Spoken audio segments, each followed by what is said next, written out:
Professor पूजा Wadekar, IGNOU regional centre पुणेमधून बोलत आहे.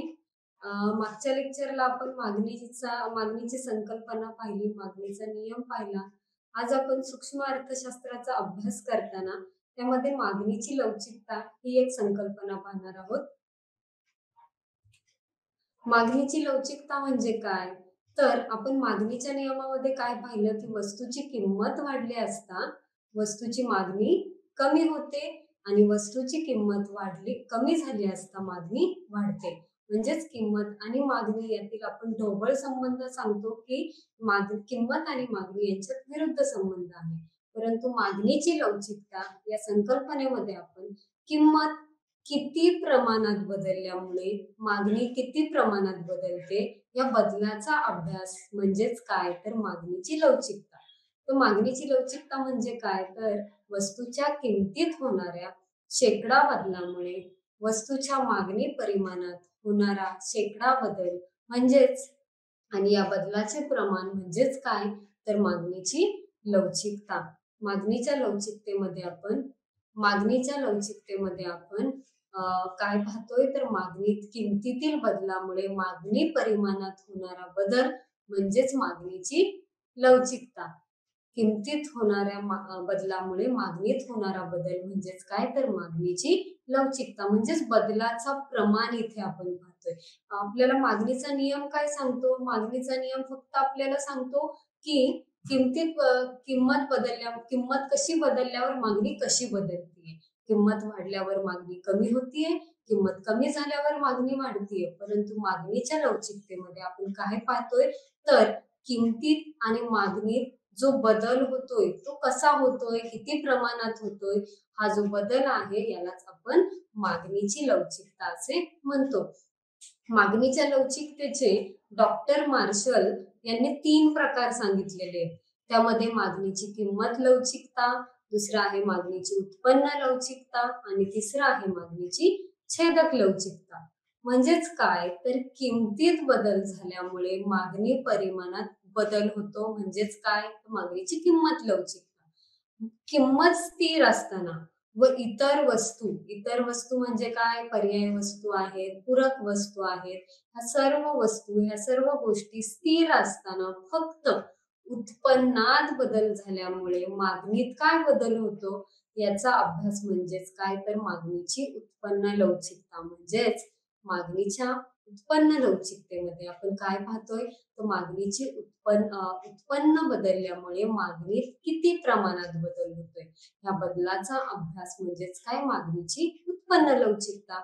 आणि मागणीची छेदक लवचिकता म्हणजे काय तर मागणीची छेदक लवचिकता म्हणजे एका वस्तूच्या किमतीत बदल झाल्यामुळे दुसऱ्या वस्तूच्या मागणीत काय परिणाम होतोय ही मागणीची जी छेदक लवचिकता आहे. या मागणीच्या छेदक लवचिकतेमध्ये इथे आपल्याला पर्यायी आणि पूरक वस्तू ह्या ज्या पर्यायी आणि पूरक वस्तू यांच्या मागणीत कशा प्रकारे बदल होतो, या वस्तूंच्या किमतीत बदल झाल्यामुळे त्यांच्या मागणीत कसा बदल होतो या बदलाचा अभ्यास आपल्याला मागणीच्या छेदक लवचिकतेमध्ये पाहायचा आहे. अशा प्रकारे आपण इथं मागणीच्या लवचिकतेचे 3 प्रकार पाहतोय. मागणीची किंमत लवचिकता, मागणीची उत्पन्न लवचिकता आणि मागणीची छेदक लवचिकता. जास्त व्यवहारात आपण जास्त वापरली जाणारी किंवा जास्त अनुभवास येणारी संकल्पना कुठली तर मागणीची किंमत लवचिकता. कारण किमतीतील बदलामुळे तुमची मागणी, उपभोक्त्याचं वर्तन कसं बदलतंय, खरेदी करण्याची शक्ती कशी बदलते हे आपण मागणीच्या किंमत लवचिकतेमध्ये पाहणार आहोत. आता आपण सगळे 3 प्रकार हे स्पष्ट करूया एक एक. पहिला प्रकार जो आहे मागणीची किंमत लवचिकता. मागणीची किंमत लवचिकतेचे प्रकार आपण पाहतोय. पहिला आहे पूर्ण लवचिक मागणी, दुसरा आहे पूर्ण अलवचिक मागणी आणि तिसरा आहे एकक लवचिक मागणी. चौथा आहे एकापेक्षा अधिक लवचिक मागणी आणि 5वा आहे एकापेक्षा कमी लवचिक मागणी. आता इथे पूर्ण लवचिक मागणी म्हणजे काय शब्दामध्येच अर्थ आहे बघा. इथे काय म्हणतोय आपण, पूर्ण लवचिक मागणी म्हणजे पूर्णपणे जेव्हा मागणी बदलते, किमतीत अगदी सूक्ष्म प्रमाणात बदल झाला असता, मागणी अनंत प्रमाणात विस्तारते, तेव्हा त्याला आपण पूर्ण लवचिक मागणी म्हणतो. लवचिक जास्त आहे म्हणजे जास्त बदलणारी मागणी. किमतीतील बदलामुळे मागणी जेव्हा अ, अनंत प्रमाणात बदल होतो, तेव्हा आपण मागणीची लवचिकता ही अनंत आहे किंवा पूर्ण लवचिक आहे असं आपण म्हणतो. तसेच पूर्ण अलवचिक मागणी म्हणजे काय? तर पूर्ण दुसरा जो प्रकार आहे तो आहे पूर्ण अलवचिक मागणी. पूर्ण अलवचिक मागणी म्हणजे काय? तर किमतीत वाढ होऊ किंवा घट होऊ, किमतीत कितीही बदल झाला तरी मागणीत काहीही बदल होत नाही. काय म्हणतोय आपण, की किमतीत कितीही बदल झाला, किंमत वाढली किंवा किंमत कमी झाली, मागणीत मात्र काहीही बदल होत नाही. तेव्हा आपण त्याला काय म्हणतो, पूर्ण अलवचिक मागणी. पुढे आहे एकक लवचिक मागणी. एकक लवचिक मागणी म्हणजे काय? तर किमतीत किती प्रमाणात बदल होतोय किंवा जेवढ्या प्रमाणात बदल होतोय तेवढ्याच प्रमाणात जेव्हा मागणीत बदल होतो, तेव्हा त्याला आपण मागणीची एकक लवचिकता असे म्हणतो. एकक लवचिकता म्हणजे काय? तर मागणीची लवचिकता ही एक राहते. एक राहते म्हणजे किमतीत समजा उदाहरणार्थ आपण असं म्हटलो, की किंमत 10% बदलली आहे, किंमत 10% वाढली. एखाद्या वस्तूची किंमत समजा 10% समजा त्या वस्तूची किंमत ₹10 आहे. ₹10 समजा ती वस्तू ₹20 झाली. ती वस्तू ₹10 ऐवजी आता किती झाली आहे? ₹20 झालेली आहे. परंतु ₹10 असताना त्या वस्तूला मागणी किती होती? ₹10 असताना त्या वस्तूला मागणी समजा 20 नग होती. 20 नग होती, आता ती किती झालीये? तर ती 40 नग झालीये. म्हणजेच तेवढ्याच प्रमाणात जवळ-जवळ मागणी किंमत जेवढ्या प्रमाणात बदललीये, तेवढ्याच प्रमाणात मागणी बदललेली आहे. तेव्हा त्याला आपण काय म्हणतो? एकक लवचिकता. इथे लवचिकतेचा प्रकार पाहताना आपल्याला लक्षात ठेवायचंय, की किंमत आणि मागणी यांच्यातील विरुद्ध संबंध हा विसरायचा नाहीये. कारण किंमत आणि मागणी यांच्यामध्ये संबंध हा विरुद्ध असतो. त्यामुळे किंमत वाढल्यावर मागणी काय होते? कमी होते. म्हणून किंमत समजा 10% वाढली, तर मागणी जेव्हा 10%नेच कमी होते. किंमत वाढल्यावर मागणी काय होते? कमी होते. परंतु किंमत 10% वाढल्यावर मागणी जेव्हा 10%नेच कमी होते, तेव्हा आपण त्याला मागणीची काय म्हणतो? एकक लवचिकता. मागणीची लवचिकता ही काय असते? तर एक असते. त्याच्या पुढचा प्रकार आहे एकापेक्षा अधिक लवचिक मागणी. एकापेक्षा अधिक लवचिक मागणी म्हणजे काय? तर किमतीतील बदलामुळे मागणीत जेव्हा अधिक प्रमाणात बदल होतो, एकापेक्षा अधिक लवचिक मागणी म्हणजे काय? तर किमतीतील बदलामुळे मागणीत जेव्हा अधिक प्रमाणात बदल होतो. उदाहरणार्थ समजा किमतीत 10% बदल झाला असता. समजा किंमत 10% वाढली किंवा 10% कमी झाली. किंमत जेव्हा 10% वाढली किंवा 10% कमी झाली, तर मागणी सुद्धा 10% समजा मागणी 20% झालेली आहे. काय झालं? किंमत 10% वाढल्यावर मागणी 20% कमी झालेली आहे. म्हणजे इथं किंमत फक्त 10%नेच बदलतीये, परंतु मागणी मात्र 20% बदलतीये. तेव्हा त्याला एकापेक्षा अधिक लवचिक मागणी असं म्हणता येईल. एकापेक्षा अधिक लवचिक मागणी म्हणजे काय? किमतीतील बदलामुळे मागणीत जेव्हा अधिक प्रमाणात बदल होतो, मग तो बदल कमी किंवा जास्त असा काही असू शकतो. परंतु तो बदल काय आहे? तर किमतीपेक्षा मागणीतील बदल हा अधिक आहे. पुढे आहे पुढचा प्रकार एकापेक्षा कमी लवचिक मागणी. एकापेक्षा कमी लवचिक मागणी म्हणजे काय? तर किमतीतील बदलापेक्षा मागणीत जेव्हा कमी बदल होतो, कमी लवचिक म्हणजे कमी बदलणारी मागणी, कमी प्रमाणात बदलणारी मागणी. इथे काय म्हणता येईल आपल्याला एकापेक्षा कमी लवचिक मागणी म्हणजे? तर किमतीतील बदलापेक्षा मागणीत जेव्हा कमी प्रमाणात बदल होतो तेव्हा त्याला आपण एकापेक्षा कमी लवचिक मागणी असे म्हणतो. आता आपण ह्या सर्व प्रकारांच्या आकृत्या पाहूया. तुम्हाला दिसेल आकृतीमध्ये तुम्हाला पहिला प्रकार दिसतोय परफेक्टली इलास्टिक डिमांड म्हणजे काय? तर पूर्ण लवचिक मागणी. या आकृतीमध्ये तुम्हाला दिसेल अक्षावर मागणीची नगसंख्या मोजलेली आहे, तर या अक्षावर किंमत मोजलेली आहे. किंमत ही काय दिसतीये तुम्हाला? ओपी ही किंमत आहे आणि ती किंमत स्थिर राहिलेली आहे. इथं काय दिसतंय तुम्हाला? तर आकृतीमध्ये तुम्हाला ओपी ही किंमत स्थिर झालेली आहे. म्हणजेच काय? तर किंमत तेवढीच असताना किंवा आपण असं म्हणतो की सूक्ष्म बदल. डॉक्टर मार्शल यांच्या मते त्यांनी म्हटलंय की किमतीत अगदी सूक्ष्म प्रमाणात बदल झाला असता किंवा किमतीत काहीही बदल, तो नगण्य बदल आपल्याला दाखवता येत नाही. त्यामुळे किंमत स्थिर किंवा सूक्ष्म बदल झाला असता. मागणी मात्र जेव्हा अनंत प्रमाणात विस्तारते तेव्हा त्याला आपण पूर्ण लवचिक मागणी म्हणतो. आकृत्यामध्ये तुम्हाला दिसेल किंमत ओपी असताना समजा मागणी सुरुवातीला ओक्यू आहे. आकृतीमध्ये काय दिसतंय? किंमत ओपी एवढीच आहे, इतकीच आहे. कारण किंमत तेवढीच आहे, मागणी मात्र प्रचंड बदलतीये. तेव्हा मागणी किती आहे? ओक्यू.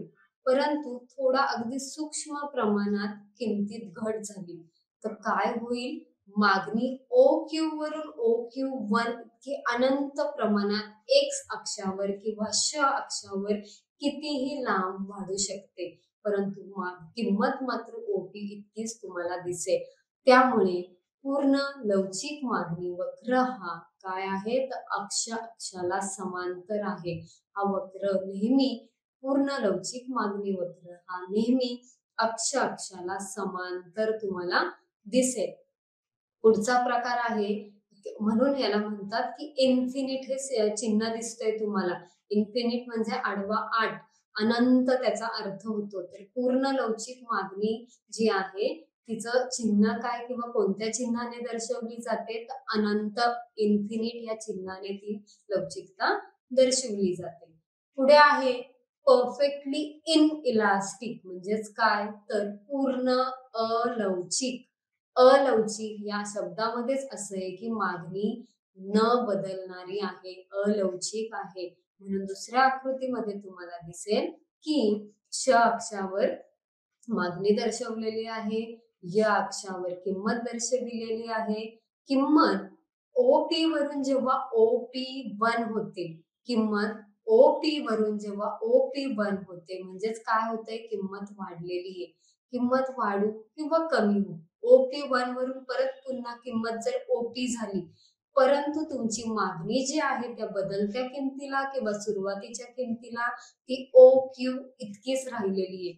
म्हणून दुसऱ्या आकृतीमध्ये तुम्हाला दिसेल की किमतीत काहीही बदल झाला, किंमत वाढली किंवा किंमत घटली तरी मागणीची लवचिकता किंवा मागणी ही तेवढीच राहते. मागणी ही काय राहते? तेवढीच राहते. OQ इतकीच राहते. याला आपण मागणीची अलवचिक मागणी, मागणीची लवचिकता ही अलवचिक आहे असं म्हणतो. आणि मागणीची अलवचिकता ही 0 या चिन्हाने दर्शवली जाते. कारण मागणीची लवचिकता ही Q बिंदूला काय? तटस्थ आहे, बदलत नाही, 0 आहे, तेवढीच आहे. कमीही होत नाही मागणी आणि जास्तही होत नाही. याचं उदाहरण आपल्याला देता येईल. जीवनावश्यक वस्तू काही आहेत. जीवनावश्यक वस्तूंच्या बाबतीत तुम्हाला दिसेल की जीवनावश्यक वस्तूंची किंमत वाढू किंवा कमी होऊ, त्या जीवनावश्यक वस्तूंची मागणी ही काय राहील? तेवढीच राहील. उदाहरणार्थ मीठ. तुम्ही जर मीठ स्वस्त झालं तर जास्त खायला लागणार आहे का? मिठाला जास्त मागणी करणार आहे का? नाही. मीठ हे जीवनावश्यक आहे आणि अशा जीवनावश्यक वस्तूंची मागणी ही काय राहते? अलवचिक राहते आणि मागणीची लवचिकता ही 0 राहते. आता तिसरा प्रकार आपण पाहणार आहोत. तो आहे युनिटरी इलास्टिक डिमांड किंवा त्याला आपण म्हणतो एकक लवचिक मागणी. आणि एकक लवचिक मागणी वक्र हा सरळ रेषा स्वरूपाचा आणि डावीकडून उजवीकडे उतरणारा वक्र आहे. DD हा वक्र तुम्हाला दिसेल. तो काय आहे? डावीकडून उजवीकडे खाली उतरणारा आहे आणि तो सरळ रेषा स्वरूपाचा आहे. हा वक्र सरळ रेषेचा आणि खाली उतरणाराच काय? तुम्हाला मी सांगितलं की आधीच्या लेक्चरमध्ये आपण पाहिलं की जेव्हा दोन चलांमध्ये विरुद्ध संबंध असतो. आता इथे मागणी, किंमत आणि मागणी यामध्ये काय विरुद्ध संबंध आहे. त्यामुळे हा वक्र काय झालेला आहे? डावीकडून उजवीकडे खाली उतरणारा दिसतोय. परंतु एकक लवचिक मागणी वक्र हा तुम्हाला सरळ रेषा आणि ओ या आरंभ बिंदूशी बहिर्वक्र असलेला दिसेल. कारण याला इंग्रजीमधून रेक्टॅक्युलर हायपरबोला असंही म्हटलं जातं. का असं होतं? कारण हा वक्र असं दर्शवितो की किंमत कितीही प्रमाणात बदलली, 10%, 20%, 30%, तेवढ्याच प्रमाणात जेव्हा मागणी बदलते. समजा किंमत 10% वाढली तर मागणी काय व्हायला हवी? कमी व्हायला हवी.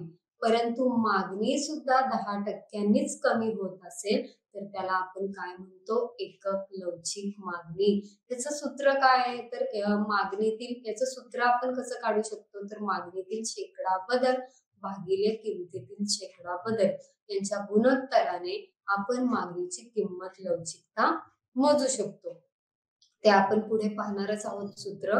आता आपण पुढची आकृती पाहूया आणि पुढचा प्रकार मागणीच्या किंमत लवचिकतेचा पाहूया. तो म्हणजे रिलेटिव्हली इलास्टिक. म्हणजेच काय? तर एकापेक्षा अधिक लवचिक. जेव्हा अधिक लवचिक मागणी असते तेव्हा काय म्हणतो आपण त्याला? जेव्हा किमतीतील बदलापेक्षा मागणीत अधिक प्रमाणात बदल होतोय. किमतीतील बदलापेक्षा मागणी खूप प्रमाणात बदलतीये. उदाहरणार्थ आपण म्हणू शकतो एखाद्या वस्तूची किंमत समजा 10% आहे, 10 रुपये आहे आणि त्या वस्तूला मागणी समजा 20 रुपये आहे. परंतु जेव्हा ती 10 रुपयांवरून त्या वस्तूची किंमत समजा 10 वरून 20 होतीये. त्या वस्तूची किंमत काय होतीये? 10 वरून 20 होतीये. परंतु मागणी मात्र 20 वरून 30 नाही होत की 40 नाही होत. समजा 20 वरून 50 होतीये. म्हणजेच काय होते? किमतीतील फक्त 10%नीच बदल झालाय. किमतीत 10 वरून 20 एवढीच किंमत झालेली आहे. परंतु मागणी मात्र 20 वरून 50 रुपये झालेली. म्हणजेच किमतीतील बदलापेक्षा मागणीतील बदल हा काय आहे? अधिक प्रमाणात आहे. म्हणून मागणीची लवचिकता या प्रकारामध्ये काय दिसेल? एकापेक्षा अधिक लवचिक. एकापेक्षा अधिक लवचिक मागणी ही आपल्याला उदाहरण सांगता येईल. प्रतिष्ठेच्या, चैनीच्या वस्तूंची मागणी ही एकापेक्षा अधिक लवचिक असते. उदाहरणार्थ सोन्याची किंमत अचानक कमी झाली, सोनं स्वस्त झालं, प्रतिष्ठेच्या, चैनीच्या वस्तू कुठल्याही असेल त्या वस्तूंची किंमत जर कमी झाली तर ग्राहक लगेच ती वस्तू खरेदी करण्यासाठी मागणी करतात. म्हणजेच मागणी आपल्याला सर्वात किमतीपेक्षा जास्त बदल पाहायला मिळेल. पुढचा जो प्रकार आहे तो आहे अलवचिक किंवा आपण म्हणू शकतो एकापेक्षा कमी लवचिक. एकापेक्षा कमी लवचिक मागणी. आता एकापेक्षा कमी लवचिक मागणी म्हणजे काय? तर किमतीतील बदलापेक्षा जेव्हा मागणीत कमी प्रमाणात बदल होतो. इथे आपण काय म्हणतोय? किमतीतील बदलापेक्षा जेव्हा मागणीत कमी प्रमाणात बदल होतो तेव्हा ती मागणीची लवचिकता काय राहते? एकापेक्षा कमी राहते. एकापेक्षा कमी लवचिक मागणीचं उदाहरण आपल्याला द्यायचं झालं तर जीवनावश्यक वस्तूंची मागणी. जीवनावश्यक वस्तूंच्या मागणीच्या बाबतीत काय दिसेल तुम्हाला? की त्या जीवनावश्यक वस्तूंची किंमत ही कितीही बदलली तरी मागणी फारशी बदलत नाही. तुम्हाला जेवढ्या वस्तूंची गरज आहे, आवश्यकता आहे त्या वस्तू तुम्हाला कितीही महाग झाल्या तरी घ्यावाच लागतात. म्हणून मागणीतील बदलापेक्षा किमतीतील बदलापेक्षा जीवनावश्यक वस्तूंची मागणी ही काय असते? कमी लवचिक असते आणि कमी बदलणारी असते. हे आपण मागणीच्या किंमत लवचिकतेचे प्रकार पाहिले. इथे तुम्हाला आता मागणीची उत्पन्न लवचिकता हा दुसरा प्रकार दिसेल. मागणीची उत्पन्न लवचिकता म्हणजे काय? पहिल्या प्रकारामध्ये आपण फक्त आणि फक्त किंमत आणि उत्पन्न हे दोन चल पाहिली. किमतीतील बदलामुळे मागणी कशा प्रकारे बदलते हे दोनच घटक आणि चल पाहिले. आता आपण किंमत स्थिर असताना, इतर सर्व गोष्टी स्थिर असताना फक्त उत्पन्न बदलल्यामुळे मागणीत कसा बदल होतो, कशा प्रकारे बदल होतो ते पाहणार आहोत. म्हणून मागणीची उत्पन्न लवचिकता म्हणजे काय? तर उत्पन्नात बदल झाल्यामुळे मागणीत होणारा बदल, या बदलाचे प्रमाण म्हणजेच काय? तर मागणीची उत्पन्न लवचिकता. मागणीच्या उत्पन्न लवचिकतेचे प्रकार काय काय आहेत? तर मागणीच्या उत्पन्न लवचिकतेचा पहिला प्रकार तुम्हाला दिसेल तो आपण जो वक्र या आरंभ बिंदूतून निघतोय त्याला आपण मागणीची उत्पन्न लवचिकता हे एकक आहे असं म्हणतो. एकक उत्पन्न लवचिकता किंवा एक उत्पन्न लवचिकता म्हणजे काय? तर उत्पन्नात जेवढ्या प्रमाणात बदल होतो तेवढ्याच प्रमाणात जेव्हा मागणीत बदल होतो, उत्पन्नात जेवढ्या प्रमाणात बदल होतो जेव्हा तेवढ्याच प्रमाणात मागणीत बदल होत असेल तर त्याला मागणीची उत्पन्न लवचिकता एक आहे असं आपण म्हणतो. पुढचा प्रकार आहे एकापेक्षा कमी आणि एकापेक्षा जास्त. तर एकक लवचिकता असलेला उत्पन्न लवचिकता वक्राच्या खालचा जो वक्र दिसतोय तुम्हाला, तो वक्र काय सांगतो? तर तो वक्र तुम्हाला मागणीची उत्पन्न लवचिकता ही एकापेक्षा अधिक दाखवतो. इथे आणखी एक लक्षात घेण्यासारखी गोष्ट काय आहे? तर हे सर्व वक्र हे डावीकडून उजवीकडे काय चाललेले आहेत? वर चढत जाणारे. हे सर्व प्रकारचे वक्र हे डावीकडून उजवीकडे वर चढत जाणारे. म्हणजेच काय? तर उत्पन्न आणि मागणी यांचा जो संबंध आहे तो प्रत्यक्ष संबंध आहे. उत्पन्नात जेवढ्या प्रमाणात बदल होतो, उत्पन्न वाढला असता मागणी पण वाढते, उत्पन्न कमी झाला असता मागणी पण कमी होतीये. म्हणून दोन्ही मधील संबंध काय? सरळ संबंध किंवा प्रत्यक्ष संबंध आहे. म्हणून उत्पन्न आणि मागणी यांच्यामध्ये सरळ संबंध असल्यामुळे ह्या दोन चलांमध्ये सरळ किंवा धन संबंध असतो तेव्हा तो वक्र काय असतो? डावीकडून उजवीकडे वर चढत जाणारा असतो. तर एकक उत्पन्न लवचिकतेनंतर आपण आता अधिक उत्पन्न लवचिकता बघतोय. अधिक उत्पन्न लवचिकता वक्र तुम्हाला आकृतीमध्ये दिसेल की उत्पन्न जेवढ्या प्रमाणात बदलतं त्यापेक्षा तुमची मागणी जेव्हा अधिक प्रमाणात बदलतीये, उत्पन्न समजा तुमचं 10,000वरून 20,000 रुपये झालं, एखाद्या व्यक्तीचं उत्पन्न 10,000वरून 20,000 रुपये झालं, तर त्या व्यक्तीची मागणी मात्र खूप जास्त प्रमाणात 10,000 रुपये असताना समजा त्या व्यक्तीची मागणी समजा किंवा त्या वस्तू ती व्यक्तीची खरेदी शक्ती किती होती? तर 4,000 रुपये होती. 10,000 उत्पन्न असताना त्या व्यक्तीची खरेदी शक्ती समजा 4,000 रुपये होती. आता मात्र उत्पन्न 20,000 रुपये झाल्यावर ती व्यक्ती जेव्हा जास्त खरेदी करते, समजा समजा ती व्यक्ती आता 9,000 रुपये खर्च करते 20,000 उत्पन्न झाल्यावर. 9 किंवा 10,000 रुपये असं जास्त उत्पन्न मागणी करते, खरेदी शक्ती करते. म्हणजेच मागणीची उत्पन्न लवचिकता इथे काय तुम्हाला दिसेल? तर अधिक लवचिक आहे. मागणीतील किमतीतील बदलामुळे उत्पन्नातील बदलामुळे मागणीत जेव्हा अधिक प्रमाणात बदल होतो तेव्हा त्याला मागणीची उत्पन्न लवचिकता ही अधिक आहे असं आपण म्हणतो. आता एकक लवचिक वक्राच्या वरचा वक्र M3 आकृतीमध्ये तुम्हाला दिसतोय. हा M3 वक्र तुम्हाला काय सांगतोय? तर मागणीची लवचिकता ही एकापेक्षा कमी आहे हे तुम्हाला दर्शवतोय. म्हणजेच काय? तर उत्पन्नातील बदलापेक्षा तुम्ही या वक्रावरील कोणताही बिंदू घेतला आणि त्या बिंदूवर तुम्ही उत्पन्न आणि मागणी दाखवण्याचा प्रयत्न केला तर तुमच्या लक्षात येईल उत्पन्नातील बदलापेक्षा M3 वक्रावर तुम्ही कुठलाही बिंदू जोडला आणि त्या बिंदूपासून तुम्ही श अक्षावर आणि या अक्षावर लंब काढला, परत दुसरा लंब काढला, दुसरा बिंदू घेतला, पहिल्या बिंदूचा दुसऱ्या बिंदूशी संबंध जोडला तर तुमच्या लक्षात येईल की उत्पन्नातील बदलापेक्षा तुमची जी मागणी आहे ती काय होतीये, कमी प्रमाणात बदलतीये. आणि हा जो उत्पन्न कमी लवचिक उत्पन्न वक्र दिसेल तुम्हाला, तो जास्त या अक्षाकडे झुकणारा दिसेल तुम्हाला. या अक्षाकडे झुकणारा का दिसेल? कारण जेव्हा उत्पन्न हे फारसं बदलत नाही, सॉरी, उत्पन्न हे जेव्हा जास्त बदलतं आणि मागणी मात्र फारशी बदलत नाही, तेव्हा तो वक्र हा उत्पन्न वक्राकडे किंवा य अक्षाकडे झुकणारा तुम्हाला दिसेल. परंतु जेव्हा मागणी जास्त बदलतीये, उत्पन्न मात्र कमी बदलतं, तेव्हा तो वक्र तुम्हाला श अक्षाकडे म्हणजेच मागणीकडे जास्त झुकणारा दिसेल. पुढचा जो मागणीच्या उत्पन्न लवचिकतेचा प्रकार आहे, तो आहे मागणीची उत्पन्न लवचिकता शून्य किंवा शून्य मागणीची उत्पन्न लवचिकता.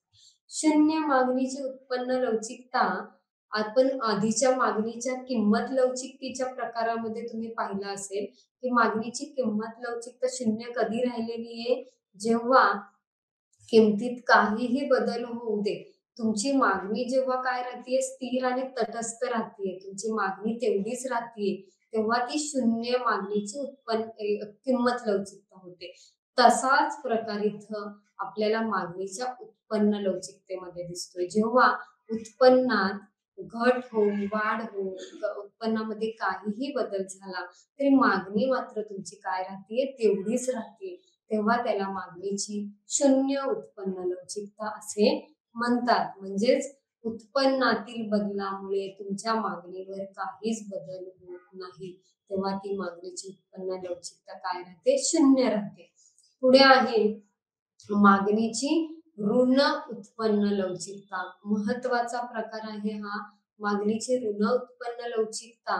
हा वक्र तुम्ही जर थोडासा पाहिला तर तो वक्र जास्त इकडे उत्पन्न लवचिकतेकडे, उत्पन्नाच्या य अक्षाकडे वळतोय आणि डावीकडून उजवीकडे खाली उतरणारा दिसेल.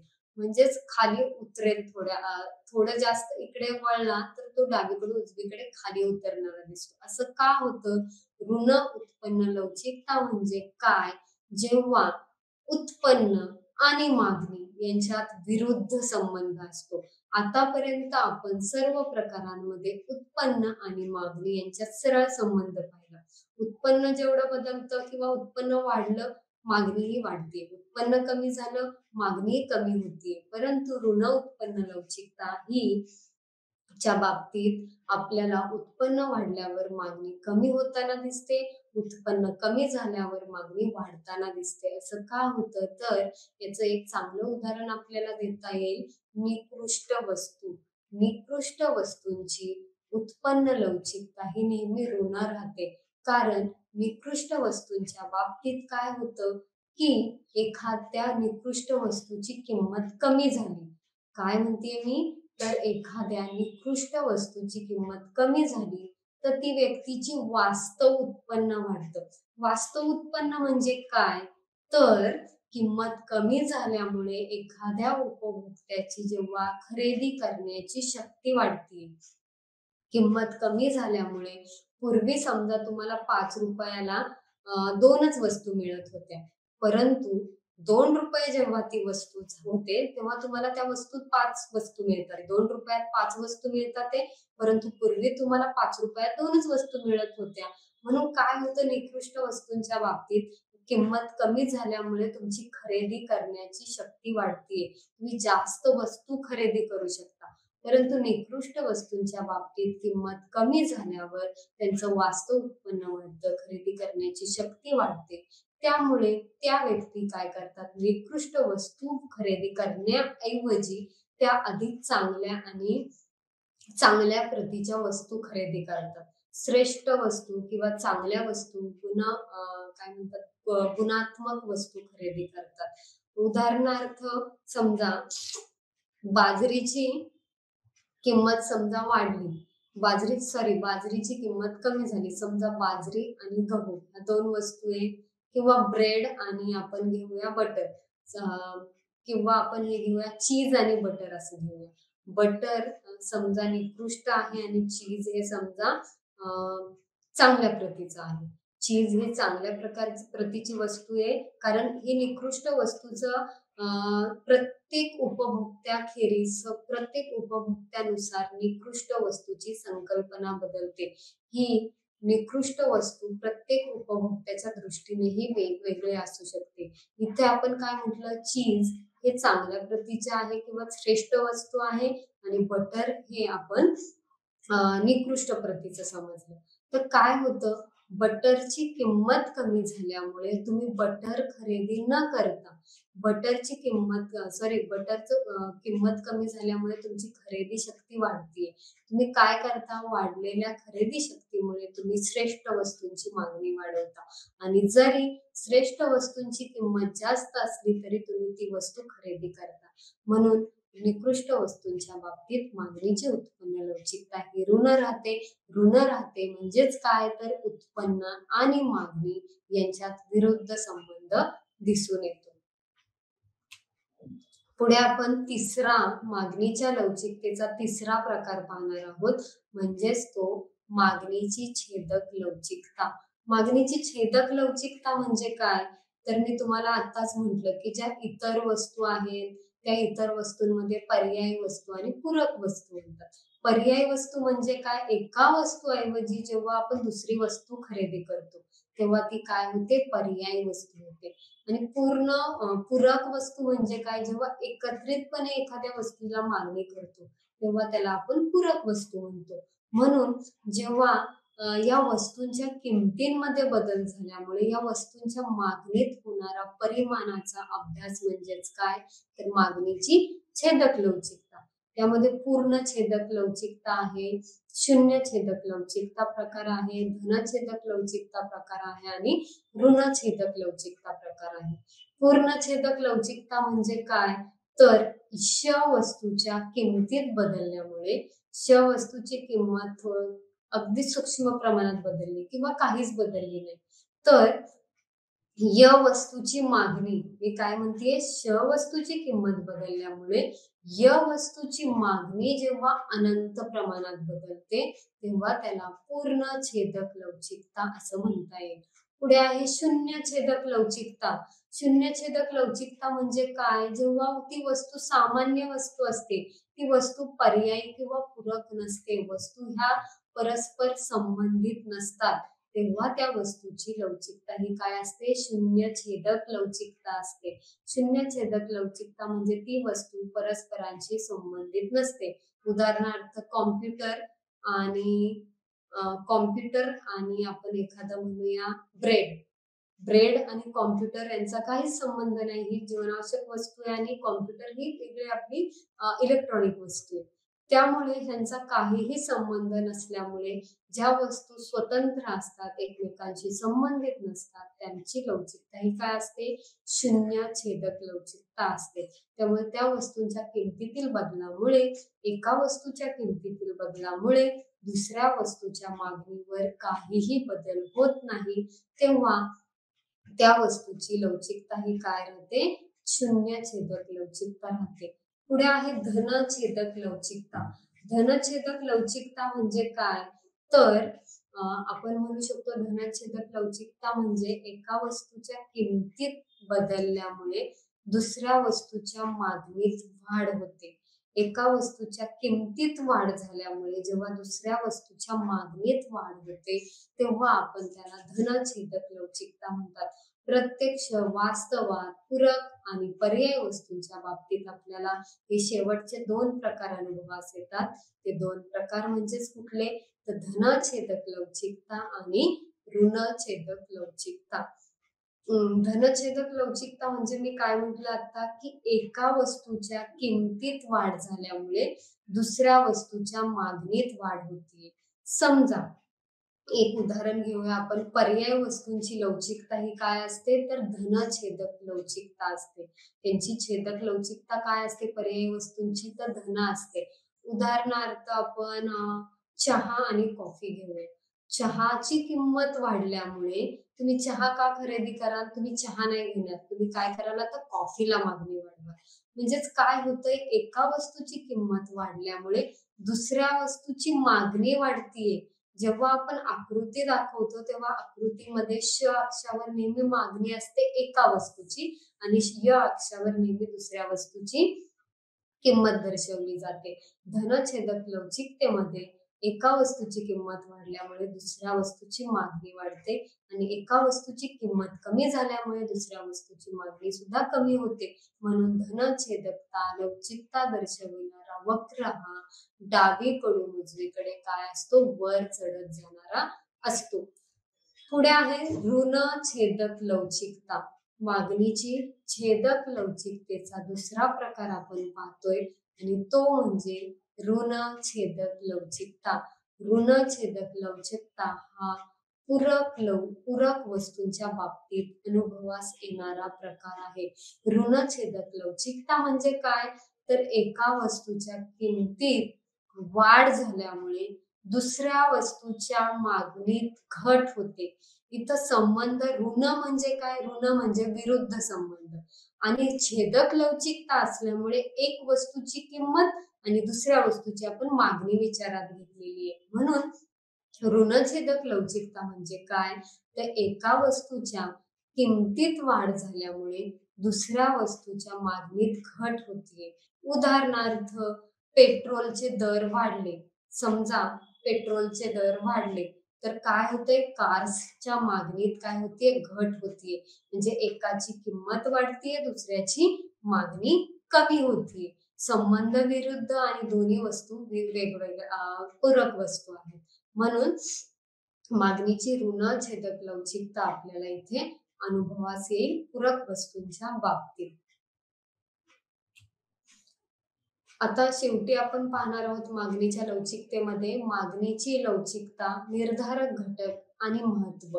आता मागणीच्या लवचिकतेवर परिणाम करणारे घटक म्हणजेच काय, तर निर्धारक घटक, की ज्या वस्तूंमुळे ज्या गोष्टींमुळे मागणीची लवचिकता बदलू शकते, मागणीचं परिमाण बदलू शकतं, असे जे घटक आहेत त्याला आपण निर्धारक घटक किंवा परिणाम करणारे घटक असं म्हणतो. मागणीच्या लवचिकतेवर परिणाम करणारे घटक किंवा निर्धारक घटक. पहिला आहे वस्तूंचे स्वरूप. आताच आपण पाहिलं निकृष्ट वस्तू आहे का ती वस्तू चांगली श्रेष्ठ प्रतीची वस्तू आहे, जीवनावश्यक वस्तू आहे का प्रतिष्ठेची वस्तू आहे, त्या वस्तूच्या स्वरूपावरून तुमच्या मागणीची लवचिकता काय होते, बदलते. जीवनावश्यक वस्तूंची मागणीची लवचिकता काय असते, तर ती कमी लवचिक असते. कारण किमतीत कितीही बदल झाला तरी जीवनावश्यक वस्तू ह्या आवश्यक असतात व्यक्तींसाठी, त्यामुळे त्या मागणी त्यांची फारशी बदलत नाही. त्यामुळे जीवनावश्यक वस्तूंची मागणीची लवचिकता ही कमी राहते आणि प्रतिष्ठेच्या वस्तूंची मागणीची लवचिकता ही काय राहणार आहे, जास्त राहणार आहे. कारण त्यांच्या किमतीत किती बदल झाला तरी त्यांच्या मागणीत अचानक बदल होतो. पुढे आहे पर्यायी वस्तू, पूरक वस्तू. पर्यायी वस्तू आपण आत्ताच पाहिल्या, पूरक वस्तूंमधील बदल आत्ताच पाहिला आपण. चहा, कॉफी, पेट्रोल आणि कार असे ज्या पूरक वस्तू आहेत. पुढे आहे टिकाऊ वस्तू. ज्या टिकणाऱ्या वस्तू आहेत त्यांची मागणीची खरेदी शक्ती किंवा आपण त्यांची मागणी ही पुढे ढकलू शकतो. त्यामुळे टिकाऊ वस्तूंच्या बाबतीत मागणीची लवचिकता ही काय होते, अधिक लवचिक राहते. टिकाऊ वस्तूंची समजा टीव्ही, फ्रीज, एसी अशा गोष्टींची मागणी किंमत समजा वाढली तर तुम्ही काय कराल, नाही नंतर भविष्यात त्याची किंमत कमी होईल, त्यामुळे ती मागणी तुम्ही पुढे ढकलू शकता आणि त्यामुळे तुमची मागणी फारशी बदलत ना, तुमची मागणी लगेच बदलणार आहे. त्यामुळे टिकाऊ वस्तूंच्या बाबतीत मागणीची लवचिकता ही अधिक राहते. पुढे आहे सवयीच्या वस्तू. काही वस्तूंच्या सवयी किंवा फॅशन्स ज्या आहेत, सवयी ज्या आहेत, त्या वस्तूंची मागणीची लवचिकता ही कमी राहते. कमी लवचिक मागणी राहते किंवा किंमत लवचिकता ही सवयीच्या वस्तूंच्या बाबतीत ही कमी राहते किंवा कमी लवचिक राहते. असं का होतं? कारण त्या वस्तूंची सवय त्या व्यक्तीला जडलेली असल्यामुळे त्या वस्तूची किंमत कितीही वाढूया किंवा ती घट होऊ द्या, तुम्ही त्या वस्तूची मागणी केल्याशिवाय राहत नाही. त्यामुळे त्या वस्तूची मागणी तुम्हाला करावीच लागते. म्हणून सवयीच्या वस्तूंच्या बाबतीत मागणीची किंमत लवचिकता ही काय राहते, तर कमी राहते. पुढे आहे उपभोक्त्याचे उत्पन्न. तुमचं उत्पन्न किती आहे, कमी आहे का जास्त आहे? एक श्रीमंत का गरीब व्यक्ती आहे ती, यावर त्या व्यक्तीच्या मागणीची किंमत लवचिकता अवलंबून असते. एखाद्या व्यक्तीचं उत्पन्न खूप जास्त असेल, तर त्यांची मागणी फारशी बदलणारी नसते. परंतु गरीब व्यक्तीच्या बाबतीत, कमी उत्पन्न असलेल्या व्यक्तींच्या बाबतीत काय होईल? त्यांचं जर किंमत ते घेणाऱ्या वस्तूंच्या किमतीत जर बदल झाली, त्याचं उत्पन्न जर बदललं, तर त्यांची मागणीही बदलू शकते. ते लगेच अधिक चांगल्या वस्तू खरेदी करू शकतात आणि त्यामुळे त्यांची मागणी बदलू शकते. त्यामुळे अधिक लवचिक म्हणजे काय? बदलणारी लवचिकता, बदलणारी मागणी. त्याच्या पुढे आपण पुरवठ्याची संकल्पना. आता आपण वस्तूच्या किंमत निर्धारणामध्ये, सूक्ष्म अर्थशास्त्रामध्ये वस्तूच्या किमती कशा ठरतात? तर त्या वस्तूच्या मागणी आणि त्या वस्तूच्या पुरवठ्यावरून. आता आपण पाहिला, मागणी हा घटक पाहिला. मागणी म्हणजे काय? मागणीचा नियम म्हणजे काय? मागणीची लवचिकता म्हणजे काय? मागणीच्या लवचिकतेचे प्रकार म्हणजे काय? हे सर्व आपण पाहिलं. आता आपण किंमत ठरविणारा, किंमत निश्चित करणारा दुसरा महत्वाचा घटक पाहणार आहोत, तो म्हणजेच पुरवठा. तर पुरवठा म्हणजे काय? तर बाजारात विक्रेत्याने विक्रीस काढलेले परिमाण. इथे महत्वाचं वस्तू घटक काय? तर विक्रीस काढलेले परिमाण. पुरवठा म्हणजे एखाद्या वस्तूचे परिमाण की जे विशिष्ट वेळी विशिष्ट किमतीला उत्पादक विक्री करण्यास इच्छुक असतो. बाजारामध्ये वस्तूची किंमत काय आहे, त्या किमतीनुसार तो बाजारात विक्रीसाठी वस्तू उपलब्ध करून देतो आणि त्यालाच पुरवठा असं म्हटलं जातं. तर पुरवठ्यावर कोणकोणते घटक अवलंबून आहेत किंवा कोणत्या गोष्टींमुळे पुरवठा बदलू शकतो? पुरवठ्यावर परिणाम करणारे घटक म्हणजेच काय? तर निर्धारक घटक होय. त्यामध्ये आहे किंमत, इतर वस्तूंच्या किमती, उत्पादन घटकांच्या किमती, तांत्रिक स्थिती, सरकारचे धोरण, उत्पादन संस्थेचे उद्दिष्ट. आणखी एक इथं महत्वाचं पाहायचंय, आतापर्यंत आपण मागणीमध्ये उपभोक्त्याचे वर्तन पाहिलं. उपभोक्त्याची खरेदी शक्ती कशी बदलते? मागणी ही कोणाकडून केली जाते? ग्राहकाकडून, उपभोक्त्याकडून केली जाते. तर पुरवठा हा कोणाकडून केला जातो? उत्पादकाकडून. तर उत्पादकाचे वर्तन कसं बदललंय? उत्पादकाचा वर्तनाचा अभ्यास म्हणजेच काय? तर पुरवठ्याचा अभ्यास. म्हणून हा पुरवठा बदलण्यामध्ये उत्पादक हा महत्वाचा घटक आहे. आता हा पुरवठा केव्हा बदलतो? उत्पादक आपल्या उत्पादनाची नगसंख्या केव्हा बदलतो किंवा तो पुरवठा वाढवतो, कमी करतो, असं करतो? तर ते घटक म्हणजेच काय? तर हे निर्धारक घटक. त्यामध्ये पहिला आहे किंमत. किंमत आणि पुरवठा यांच्यामध्ये नेहमी सरळ संबंध किंवा प्रत्यक्ष संबंध असतो. समजा मी एखाद्या वस्तूचं उत्पादन करतेय, मी आता काय करते? मागणी करत नाहीये, एखादी वस्तू मी तयार करतेय. मग मी बाजारामध्ये काय करेल? माझ्या वस्तूला बाजारात त्या वस्तूला किती किंमत आहे? जेव्हा मी उत्पादित करणारी वस्तू बाजारामध्ये महाग असेल, जास्त किंमत मिळत असेल, तर मी काय करेल? ती वस्तू बाजारामध्ये जास्त किमतीला विकेल.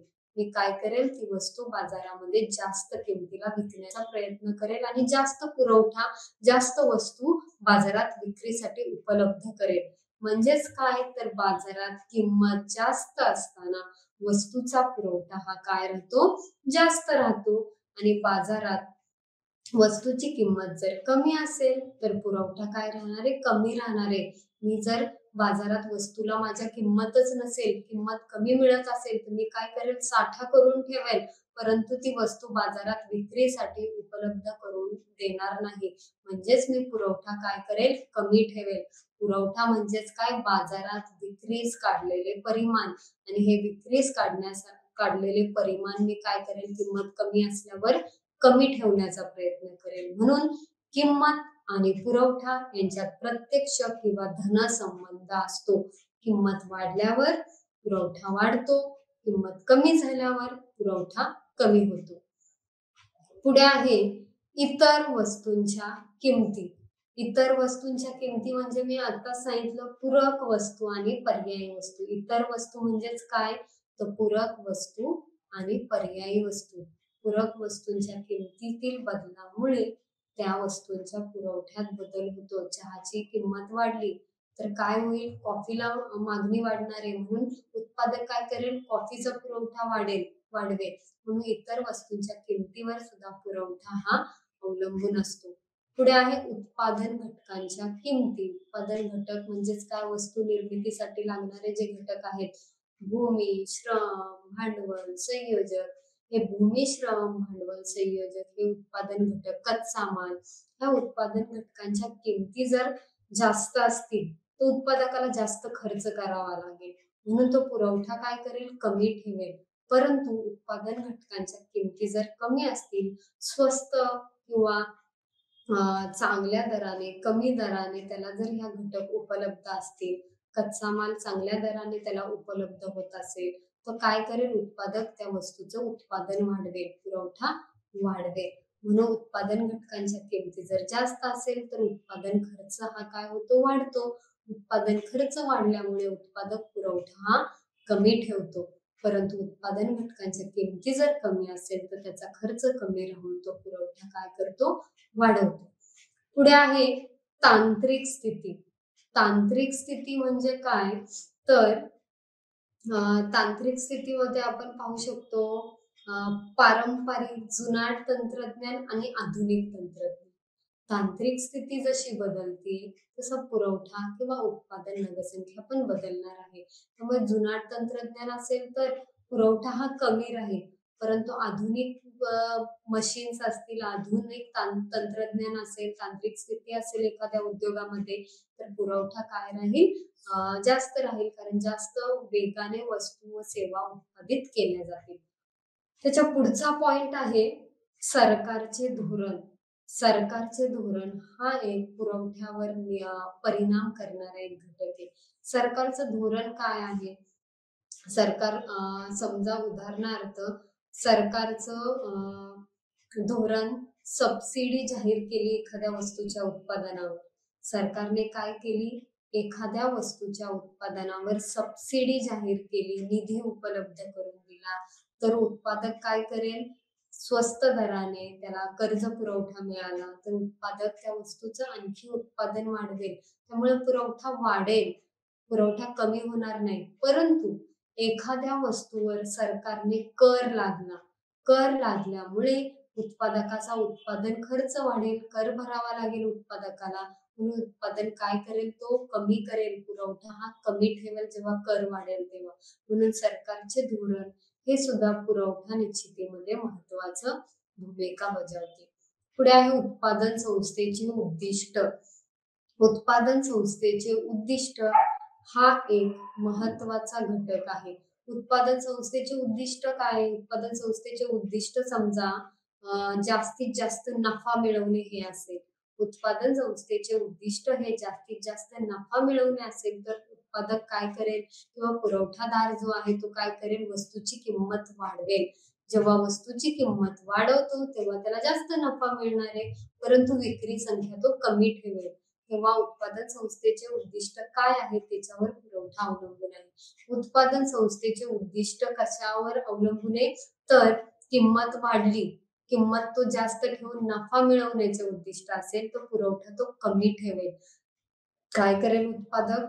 वस्तूची किंमत वाढवली तर तो नफा जास्त मिळवेल, म्हणून विक्री कमी ठेवून त्याचं जर किंमत वाढीचं उद्दिष्ट असेल, नफा मिळवण्याचं उद्दिष्ट असेल तर पुरवठा कमी आणि किंमत जास्त ठेवेल जीवनावश्यक किंवा काही महत्वाच्या वस्तूंच्या बाबतीत. परंतु उत्पादन संस्थेचे उद्दिष्ट जर किंमत थोडी कमी ठेवून जास्तीत जास्त वस्तू विकण्याचा असेल, जास्तीत जास्त वस्तू विकण्याचे उद्दिष्ट असेल तर पुरवठा काय राहील? जास्त राहील. त्याचं विक्री वाढवण्याचं उद्दिष्ट असेल उत्पादकाचं किंवा कुठल्याही पुरवठादाराचं उद्दिष्ट हे विक्री वाढवण्याचं असेल, तो काय करेल? थोडीशी वस्तूची किंमत कमी ठेवेल आणि विक्री किंवा पुरवठा वाढवण्याचा प्रयत्न करेल. अशा प्रकारे आपण पुरवठ्याचे निर्धारक घटक पाहिलेले. तर त्याच्यानंतर पुरवठा नियम. पुरवठा नियम जसं मागणी नियमामध्ये आपण पाहिलं डॉक्टर मार्शल यांनी काय सांगितलं मागणी नियमामध्ये की एका वस्तूची किंमत वाढली, एखाद्या वस्तूची किंमत कमी झाली, तर काय होईल? मागणी सॉरी एखाद्या वस्तूची किंमत वाढली, दुसऱ्या वस्तूची मागणी सॉरी एखाद्या वस्तूची किंमत कमी झाली तर मागणी वाढते, किंमत वाढली तर मागणी कमी होते. म्हणजेच विरुद्ध संबंध सांगतो मागणी नियम. तसंच पुरवठा नियम हा उत्पादकाच्या बाबतीत उत्पादकाचे वर्तन स्पष्ट करीत असल्यामुळे पुरवठा नियम काय सांगतोय तुम्हाला?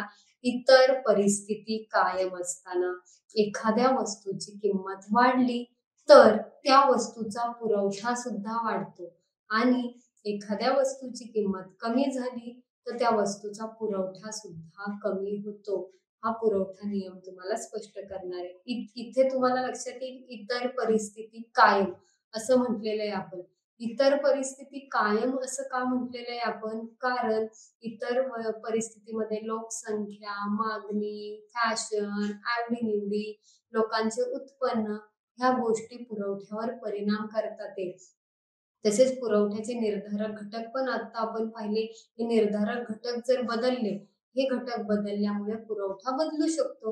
म्हणून हे सर्व घटक स्थिर ठेवून आपण पुरवठा नियम अनुभवास कसा येतो हे पाहणार आहोत. तो पुरवठा नियम काय सांगतो?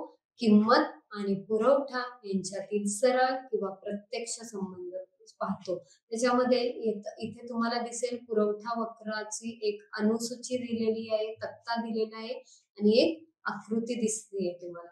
तर पुरवठा वक्राच्या अनुसूचीमध्ये तक्त्यामध्ये तुम्हाला दिसेल पुरवठ्याची एखाद्या वस्तूची किंमत काय होतीये? 2, 4, 6, 8 अशी काय होतीये? वाढतीये. जेव्हा किंमत वाढतीये 2 वरून 4, 4 वरून 6, 6 वरून 8 किंमत काय झालेली आहे? वाढलेली आहे. तेव्हा त्या वस्तूचा पुरवठा काय होतोय? पुरवठा सुद्धा वाढतोय. कारण जसजशी तुम्हाला बाजारात किंमत चांगली मिळेल, तसं तुम्ही जास्तीचा वस्तू बाजारात विक्रीसाठी काढाल म्हणजेच पुरवठा तुम्ही काय कराल? वाढवाल. म्हणून तक्त्यामध्ये तुम्हाला दिसेल की किंमत वाढल्यावर पुरवठा नगसंख्या पण वाढतीये. पुरवठा कमी झाल्यावर किंमत कमी झाल्यावर पुरवठा नगसंख्या सुद्धा कमी होते. याच तक्त्याचे उलट वाचन केलं तुम्ही 8, 6, 4, 2 अशी जेव्हा किंमत कमी होतीये तेव्हा पुरवठा मात्र काय होतोय? 9 वरून 6, 6 वरून 3 आणि 3 वरून 0 म्हणजेच पुरवठा सुद्धा काय होतो? कमी होतो. तर आकृतीमध्ये तुम्हाला दिसेल श अक्षावर आणि य अक्षावर तुम्हाला किंमत दर्शवलेली दिसेल आणि श अक्षावर हा पुरवठा नगसंख्या दर्शवलेली आहे. आकृतीमध्ये तुम्हाला दिसेल हे दोन्ही बिंदू समजा किंमत 2 असताना पुरवठा किती आहे? 0. किंमत 4 असताना पुरवठा किती आहे? 4 आणि किंमत 6 असताना पुरवठा किती आहे? 6. पुरवठा 8 असताना किंमत 8 असताना पुरवठा किती आहे? 9. म्हणजेच हे सर्व बिंदू आपण जोडले तर आपल्याला एक धन सहसंबंध दर्शविणारा किंवा धनात्मक उताराचा किंवा डावीकडून उजवीकडे वर चढत जाणारा पुरवठा वक्र मिळेल. हा पुरवठा वक्र तुम्हाला काय सांगतोय? तर किंमत आणि पुरवठा यांच्यातील धन संबंध तुम्हाला दर्शवतोय. पुरवठ्याची लवचिकता जशी आपण मागणीची लवचिकता पाहिली तसेच इथे आपल्याला पुरवठ्याची लवचिकता पाहायची आहे. मागणीच्या लवचिकतेमध्ये आपण काय पाहिलं? किंमत आणि मागणी. इथे आपल्याला काय पाहायचंय? किंमत आणि पुरवठा. किमतीत किती प्रमाणात बदल झाला असता, पुरवठ्यात किती प्रमाणात बदल होतोय, या बदलाचे प्रमाण म्हणजे काय? पुरवठ्याची लवचिकता. इथे आपल्याला उत्पादकाची वर्तणूक पाहिजे. उत्पादकाची वर्तणूक कशा प्रकारे बदलते किंमत बदलल्यामुळे ते आपल्याला पुरवठ्याच्या लवचिकतेमध्ये पाहायचंय. पहिल्या आकृतीमध्ये तुम्हाला दिसेल पुरवठ्याची लवचिकता ही काय दिसते? 0 किंवा अलवचिक पुरवठा. अलवचिक पुरवठा का दिसतोय? कारण क्वांटिटी जी आहे श अक्षावर किंवा एक्स ऍक्सिसवर ही क्वांटिटी तुम्हाला फिक्स्ड दिसते. जेव्हा वक्र हा श अक्षाला लंब असतो किंवा सरळ तटस्थ वक्र असतो, तो वक्र तुम्हाला काय दिसेल की पूर्ण अलवचिक पुरवठा.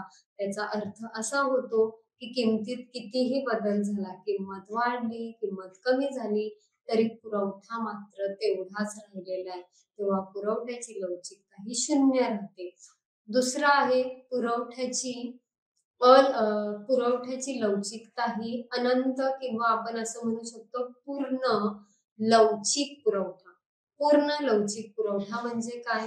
किमतीतील अगदी सूक्ष्म बदलामुळे किंवा किमतीत काहीही बदल नाही झाला तरी पुरवठ्यात जेव्हा प्रचंड किंवा अनंत प्रमाणात बदल होतो, तेव्हा ती पुरवठ्याची लवचिकता काय राहते? अनंत राहते. अनंत लवचिक पुरवठा राहतो. पुढचा प्रकार आहे पुरवठ्याच्या लवचिकतेचा, तो आहे एकक लवचिक पुरवठा. जसे मागणीच्या लवचिकतेचे प्रकार पाहिले तुम्ही, तसेच इथं पुरवठ्याच्या लवचिकतेचे प्रकार आपण पाहतोय. त्याच्यामध्ये एकक लवचिक पुरवठा तिसरा प्रकार आहे. एकक लवचिक पुरवठा म्हणजे काय? तर किमतीत जेवढ्या प्रमाणात बदल होतो तेवढ्याच प्रमाणात जेव्हा पुरवठ्यात बदल होतो. उदाहरणार्थ 10% बाजारातील किंमत वाढली तर तो उत्पादक 10%च वस्तू विक्रीसाठी काढतो. उदाहरणार्थ बाजारात 10% वस्तूची किंमत कमी झाली तर तो उत्पादक 10%नेच ती वस्तूची किंमत कमी करतो. तेव्हा त्याला पुरवठ्याची एकक लवचिकता असे म्हणतो आपण. पुढचा प्रकार आहे पुरवठ्याची एकापेक्षा अधिक लवचिक पुरवठा. एकापेक्षा अधिक लवचिक पुरवठा सर्वात खालची आकृती तुम्हाला दिसेल की एकापेक्षा अधिक लवचिक पुरवठ्याची आकृती ती दिसते तुम्हाला. ती आकृतीमध्ये तुम्हाला दिसेल की किमतीतील बदलापेक्षा पुरवठ्यात जेव्हा अधिक प्रमाणात बदल होतो, किमतीत वाढ झाली, घट झाली तरी पुरवठ्यात मात्र अधिक प्रमाणात बदल होतो. पुरवठा किमतीतील बदलापेक्षा जेव्हा अधिक प्रमाणात वाढतो किंवा घटतो, तेव्हा त्याला अधिक लवचिक पुरवठा असे म्हणतात. आणि कमी लवचिक पुरवठा म्हणजे काय? कमी लवचिक पुरवठा म्हणजे किमतीतील बदलापेक्षा पुरवठ्यात कमी प्रमाणात बदल होतो. किमतीत 10%ने वाढ झाली तर पुरवठा 5%नेच वाढतोय. दोन्हींमधला संबंध काय? विरुद्ध आहे. तर पुरवठ्याच्या बाबतीत आपल्याला धन सहसंबंध दिसतो. किंमत आणि पुरवठ्यामध्ये तुम्हाला धन सहसंबंध दिसल्यामुळे इथे दिसेल तुम्हाला किंमत वाढल्यावर पुरवठा वाढतोय, किंमत कमी झाल्यावर पुरवठा कमी होतोय.